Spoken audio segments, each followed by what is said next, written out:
ಆ ಮಕ್ಕಳಿಗೆ ಗೊತ್ತಾಗತ್ತೆ, ನನ್ನ ತಂದೆ ತಾಯಿ ನನ್ನನ್ನ ವಾಚ್ ಮಾಡ್ತಾ ಇದ್ದಾರೆ, ನನ್ನ ನೋಡ್ತಾ ಇದ್ದಾರೆ, ನನ್ನನ್ನ ವೀಕ್ಷಿಸ್ತಾ ಇದ್ದಾರೆ.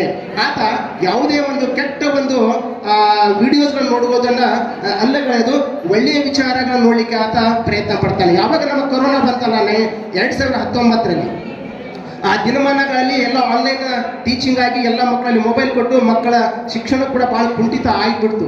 ಹಾಗಾಗಿ ಆ ದಿನಮಾನಗಳಲ್ಲಿ ಇಲ್ಲಿಯವರೆಗೆ ಮಕ್ಕಳು ಕೂಡ ಮೊಬೈಲನ್ನು ಭಾಳ ಎಡಿಕ್ಟ್ ಆಗಿಬಿಟ್ಟಿದ್ದಾರೆ. ಮೊಬೈಲ್ ಹೆಂಗಂದ್ರೆ ಡ್ರಗ್ಸ್ ಏನಿಲ್ಲ, ಅದಕ್ಕಿಂತ ಭಾಳ ಕೆಟ್ಟದ್ದು ಅದು.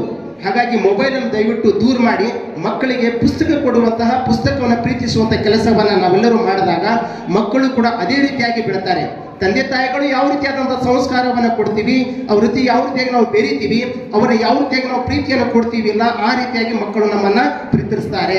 ನಾವು ಮಕ್ಕಳನ್ನ ಪ್ರೀತಿಸ್ಲಿಕ್ಕಂದ್ರೆ, ಮಕ್ಕಳ ಜೊತೆ ನಾವು ಮಾತಾಡ್ಲಿಕ್ಕಂದ್ರೆ, ಮಕ್ಕಳ ಸಮಸ್ಯೆಗಳಿಗೆ ನಾವು ಸ್ಪಂದಿಸ್ಲಿಕ್ಕಂದ್ರೆ ಆ ಮಕ್ಕಳು ಯಾವುದೇ ಒಂದು ಅಹಿತಕರ ಘಟನೆಗೆ ಒಳಗಾಗ್ತಾರೆ.